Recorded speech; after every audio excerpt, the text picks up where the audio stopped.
Tignan niyo si kuya. Kahit hindi mo makita. Ang paninda niya ay agar-agar. Yan. Oh, panalo yan. Daming bumibili dyan. Lalo na pag summer. Yan.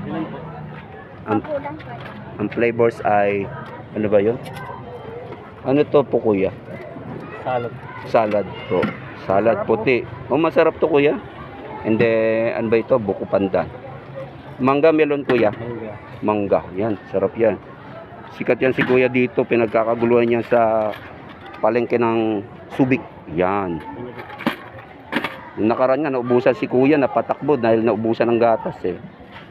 Very good business po. Maliit na business. Pero tignan mo naman sidecar ni kuya, pang mamahalin eh. Oh. All stainless.